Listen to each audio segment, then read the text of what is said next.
Welcome to Money Hangout once again. This is our weekly interaction in which we share ideas, thoughts, and try and help you invest better. Uh, this is brought to you by Birla Sun Life Mutual Fund and Value Research. Today, we are going to talk about investing for your child's future. Uh, it is such a sensitive subject. We are emotionally uh, so it's so high on our priority. It strikes the emotional chord with all of us.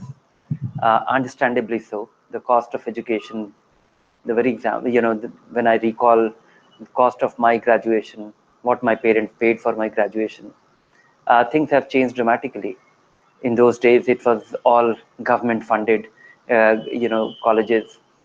Today, things are different. So the cost of education definitely has gone up dramatically, primarily because, and it has nothing to do with the inflation. The inflation in cost of education is very different. It's inflation and privatization all combined. Uh, Plus, of course, one has the purchasing power too, one has the spending ability as well. But we will talk about how to address this issue, how to address this goal, how the best way to approach this.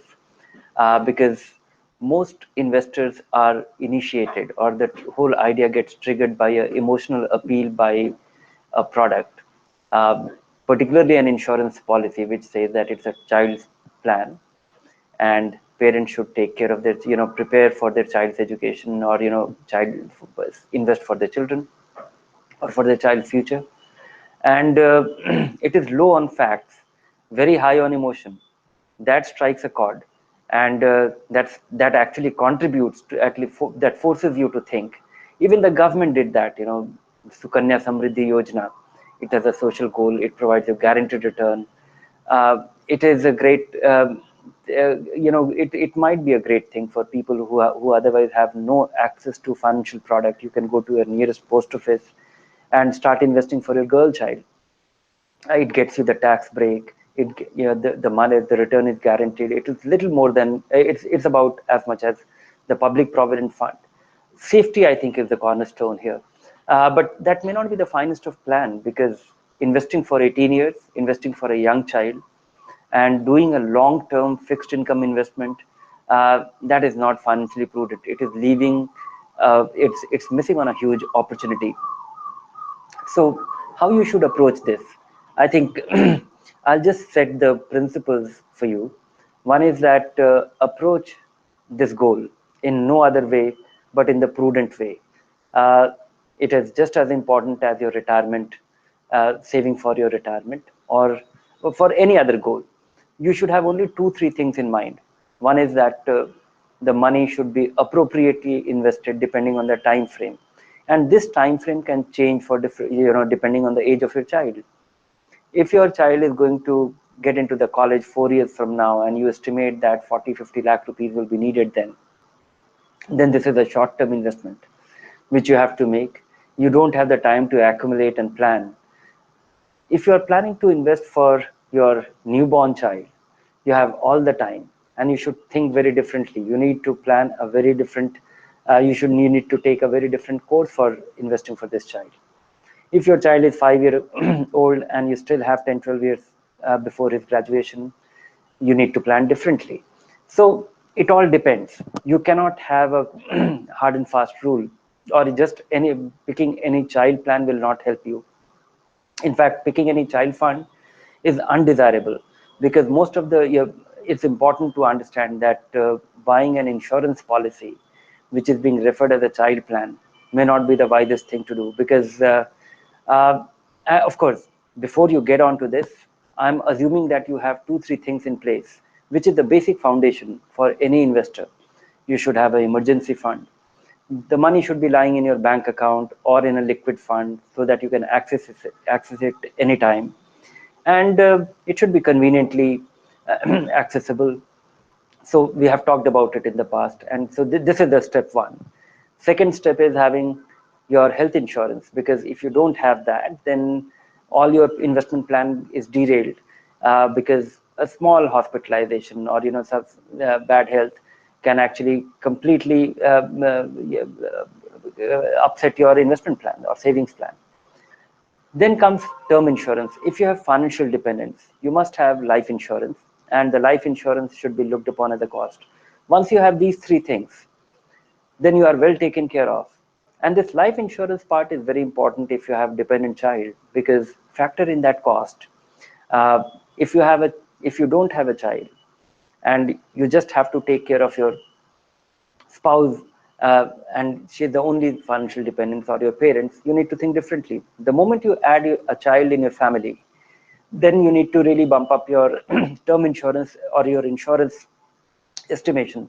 It will cost you very small sum to begin with, and over a period of time you can stop doing that once you have accumulated the savings. But till you don't have, you have to really financially secure that, incur that cost. So once you have done this, I think things are well in place. You should approach insurance primarily with that point of view. Budget for everything that your financial dependents need, and having a term insurance which will take care of that just in case you're not around. Once that is there, then you don't need the insurance plan. You need to really look at insurance and investment separately. uh, Depending on the age of the child, depending on the time frame, you should choose the appropriate investment. I would say that any period of 10 years and more, you should safely be investing fully into equity. Be regular with it. All the returns will be tax free. And anywhere between 5 to 10 years, be with a balanced fund. Maybe if you are investing for a newborn child, be in an equity fund for the first 10 years. Remaining 5 years, move that money gradually in a span of 1 to 1.5 year into a balanced fund, so that you are able to get into relatively less volatile thing. And as you get closer to the goal, then you start moving all the money into fixed income gradually. So if the child is if you are in the 12th year and you need 4 5 years from now all the money for the graduation, then in the last 4 years, move a quarter of your money into fixed income, so that you are completely assured of the money, that you will have the money when you need it. And likewise, once you do it gradually, you will not be missing the opportunity. You will also be able to de-risk yourself from depending on the market for a very crucial goal and a non-negotiable goal. And once you have done that, here is the finest child plan that you can have. It can be built with great simplicity. You will have complete control. It will have full tax efficiency. It will have complete tax efficiency, because all these investments held for over 1 year will be completely tax free. And maybe you will have more. You will have, yeah, you just might get lucky with the next 10, 15 years, 20 years. Equity markets always throw surprises. So take charge, get control, uh, and plan things. And it's not a very complicated plan. Important thing is you should have the discipline, inclination, and don't get distracted from this. Stay on course, irrespective of whatever be the state of market. If you're onto this plan, I think you can well afford the finest education possible for your child. So I'll look forward to your questions. Uh, and don't wait for the great time to get started. I'll just cite you an example. I was just doing some basic calculation that for a newborn child 17 years ago, if somebody would have invested in Birla Sun Life Advantage fund, among the oldest fund, even a 10,000 rupees per annum annual investment, invested at the child's birth as well as on every birthday. I'm not talking of a monthly SIP or anything. 10,000 rupees invested for the last 17 years, which means 1,70,000 rupees invested. And that will be close to 9 lakh rupees today. And so 9 lakh rupee actually takes care of, there is a possibility that you can have one can have get a MBA in 9 lakh, or if not an MBA in 9 lakh, then you will have reasonable money to actually supplement this. Assuming that this cost is 16 lakh rupees, it is better to, or 15 lakh rupees, then it's better to have the 9 lakh and actually look for that remaining 6 lakh rupees than have nothing. So what I am referring to with this example is that even a small amount invested regularly for such a long-term goal will leave you have the potential to accumulate into something very sizable. You have the power of compounding and the power of equity, uh, coupled together. to make it a very strong, compelling proposition. So I look forward to your questions on this subject. Thank you, Dhiren. You talked about long term. Indeed, while investing for their children, most people do have time on their side, but there's also risk aversion since these goals are usually non negotiable, as you mentioned. In that context, Vikas asks if there is any long term investment option for kids where he can get assured return of more than 10%. And if that's not possible, what other options are available under no risk category? No, you don't have anything which is available, which can deliver you 10% return. Yes, I can say that, in a certain manner, investing for the girl child, the Sukanya Samriddhi Yojana, if you take post-tax return, you'll be earning 8.25%. But assuming that, this is all the returns will be tax-free as compared to, because anything which comes with no risk, anything which comes with, interest income or deriving that interest income, you have no, you really can't do much about it. It will be taxable. So in that sense, that I think is the best option for people who are completely risk averse. But assume some risk. There isn't a risk, when you are investing for 10 years, 15 years, even a small allocation. I'm not saying that, a completely risk averse person who is thinking in these terms with zero risk will be embracing equity. But think in terms of, if you are investing 10,000 rupees a year, invest 2,000 rupees in equity, remaining 8,000 rupees in fixed income. But I still feel that start embracing the risk of equity for the long term.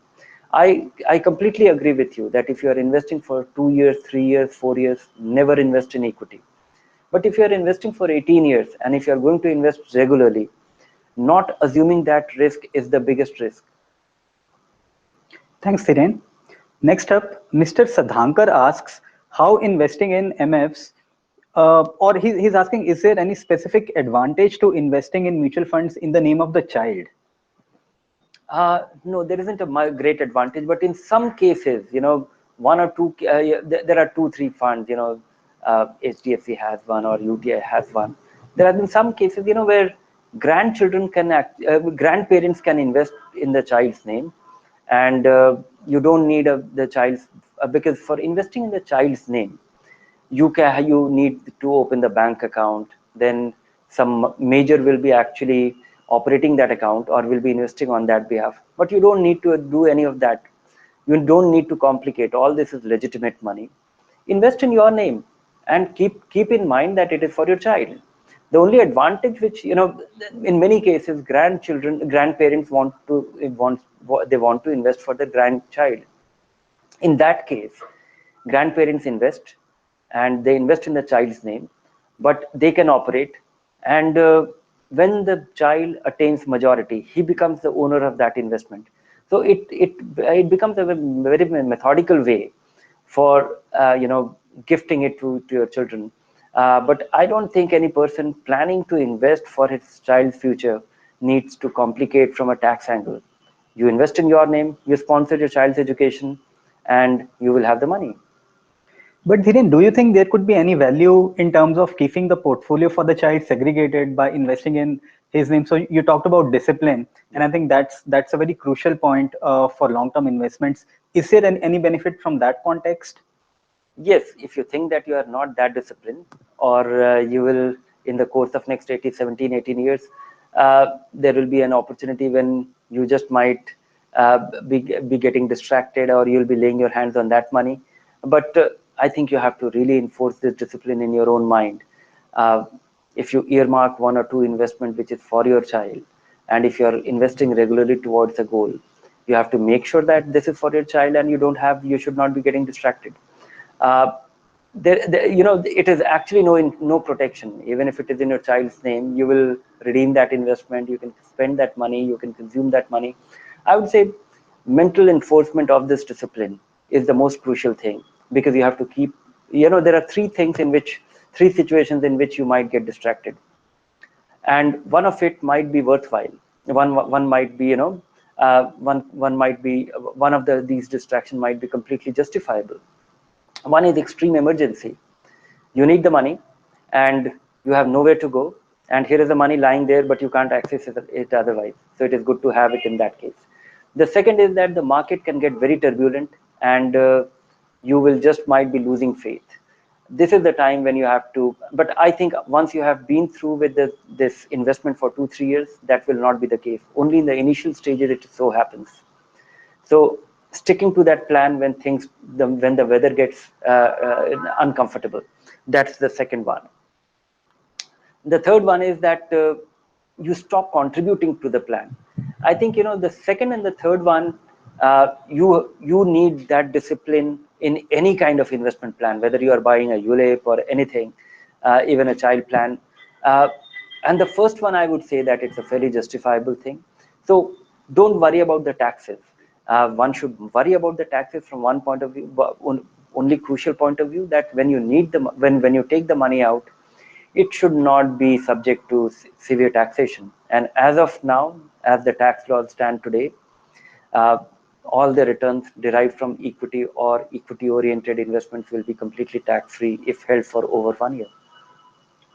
On a related note, Dhiren, Shishir wants to invest in the name of his minor daughter, and he wants to know, does he need to submit a PAN card for her, and will SIP installments be debited directly from her bank account?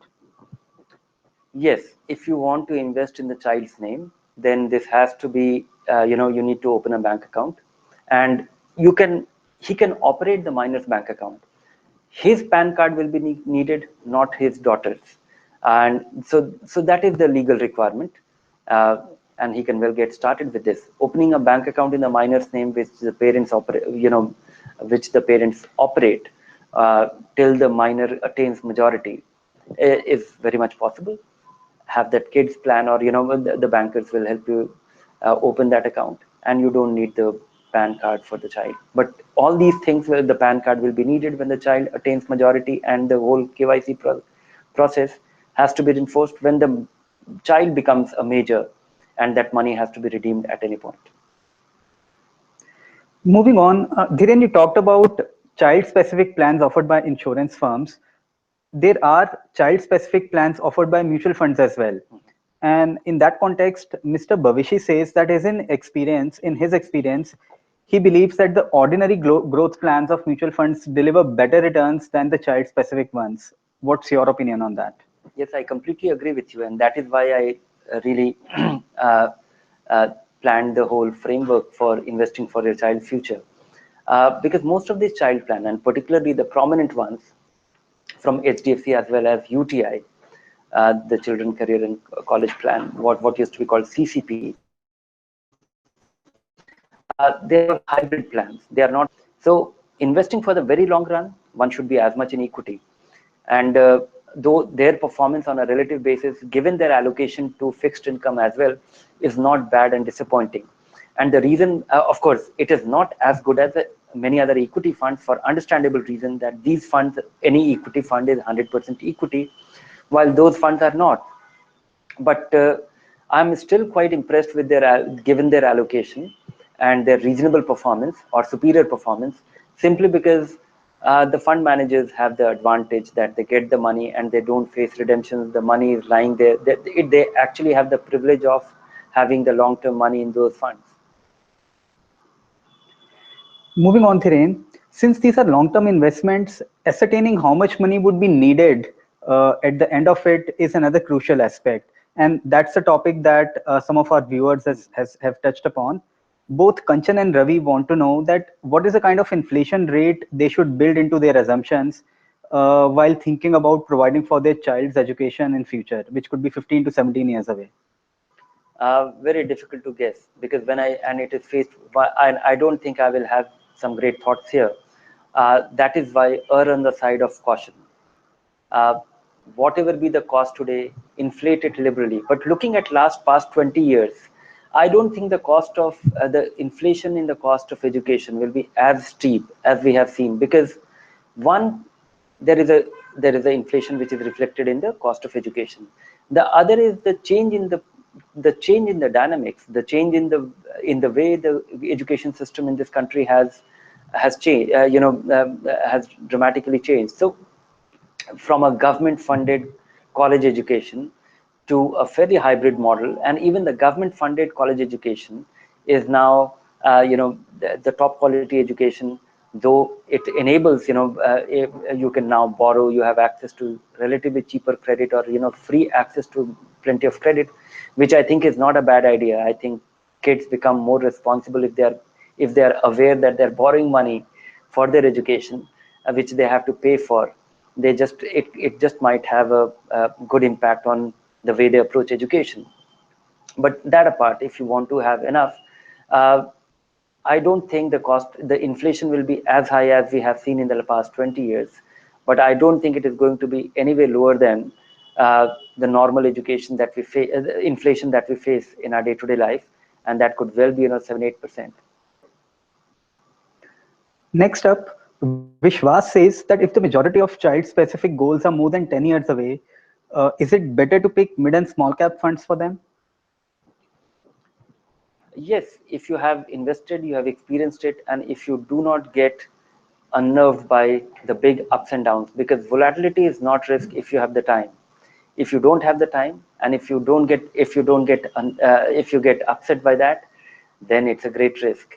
So if you are able to withstand the big ups and downs, otherwise for most ordinary investor, the same course, being with a multi-cap fund, being with a balanced fund, will be able to provide you most of 90% of the benefits can be derived from this. Yes, if you want to supplement it and if you're comfortable with it, by all means, I think it should prove to be on, and particularly on a 10-year, because on a 10-year basis, it is important for investing in a mid and small cap fund with a time frame of at least being through with your investment for a full market cycle. And I don't think 10-year period uh, you will have any of those problems.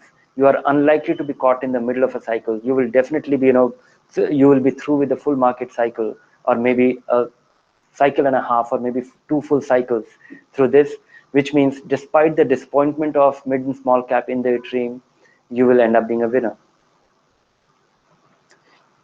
Next up, Dhiren, Joel says that a client of his wants to invest in such a manner that he can redeem money for school fees every year. How should he go about it? Uh, School fees every year, then uh, I really don't. Is it a lump sum investment from which this money has to be derived every year? He's not provided very specific details, but I think we can go with that assumption, Dhiren. Yeah, if it is a lump sum investment and this money is needed for 3-4 years, or if it is a large lump sum money which from which one can draw upon, then you just need to work on the cash flows. How much money you need in the next 5 years, that should be into fairly conservative investment. The money which you need after 5 years and somewhere between 5 to 8 years, that should be into larger equity allocation. And then the money which you are likely to need after 10 years, 7-8 years and more, that should be entirely into equity. So you have to really segregate. So money which you are likely to need in next 2-3 years, that should definitely be invested into fixed income. Moving on, Nagaraj asks if we should maintain separate portfolio for each goal in a child's future, and should the asset equation for the newborn be 100% equity? Yes, and in your mind, in your tracking, in your mental allocation, you should have a clearly segregated investment for your child that will make sure that you have certain degree of discipline enforced into that, and discipline in two ways. One is that you will not access that money at any time, and you will not discontinue your investment in that plan. Next up, Yogesh has rupees 15 lakh invested in bank FDs. He needs this money in about 5 years' time for the wedding of his child. Where can he invest this to get better returns than FDs? 4 years wedding cost. Uh, Plan a lower budget wedding and invest in equity. But no, that apart, I would not like to contribute to his uh, you know his aspiration for the child's, or his spending plans for his child's wedding. But 4 years time frame, one should be reasonably conservative. He should target a very conservative allocation to equity. I think no more than 10-15%. and that is the only way he can he can beat fixed income return, at the same time optimize his return on his full investment. Next up, Suvas says his son is in class 12th. He has created a corpus of about 30 lakh rupees for his university education. And in his scheme of things, he would need to withdraw about 10 lakh each year from next year onwards for 4 years. So he has about 30 lakhs in lump sum, and over the next 4 years, he'll need 40 lakh rupees. And he's in 30% tax bracket. Now, what can he do? How can he invest this money to be able to meet this goal? And just to supplement this information, Dhiren, with this current requirement would translate into a return requirement of about 12.5% per annum. So what's your advice for him? I don't know, with this kind of non-negotiable goal with just 4 years to go, and that too the money needed gradually every year, whether this return is possible. And if one tries to get that, it is not a very stiff target. But given the non-negotiability of this goal, I think it is important that one invests. Definitely the first year fee should be in his fixed income fund, and that will earn only 8-9% at most. Second year's money might have 10% equity allocation. Third year money might have can have 20% equity allocation, and so I'm suggesting ways which can optimize your return. And the fourth year money might have 30%, and there is no basis to this. I'm only saying that you are taking little bit of measured risk with your allocation for relatively longer time frame, the money needed 4 years from now or 3 years from now, to optimize your return. And this is not assuming great risk. So split your money into 4 parts and invest accordingly. On a slightly different note, Gorinder says he's planning to start an SIP of 2,000 per month in gold fund or gold ETF for his daughter's marriage in 20 years. What's your advice for him? It's not a great idea. Gold has done very well in the recent past or recent years, but it may not be the best performing asset class over a very long period of time, and which he has. So invest in an equity fund, invest regularly, and I hope that in 20 years time he will be able to redeem his investment and buy much more gold than he can actually have by investing in a gold ETF. Thanks, Hiren. Thank you. That brings us close to the end of today's session. Any parting advice for our viewers? Yes, I would just like to reinforce what I said in the earlier part, that this is a very important goal. You will have a lot of uncertainty and surprises coming your way, but you need to keep a very simple plan, and simple plan will help you achieve this goal. And uncertainty we can't do much about, but the effort that we can put with great simplicity. Don't get distracted by the emotional appeal of not so great product, which look very attractive. They are able to strike a chord, but you need to cut through this emotional, I would not say blackmail, but the emotional chord that they strike with an even simpler plan, because all that is there to it is a clear thinking to maximize your return depending on the time frame that you have for your child's needs. Thank you, Dhiren, and thanks everyone for joining in. Next week, we will talk about how to save tax with your investments. With just about 6 weeks more to go in the current financial year, we'll tell you how you can still make the most of the tax saving options available to you. Join in. Thank you.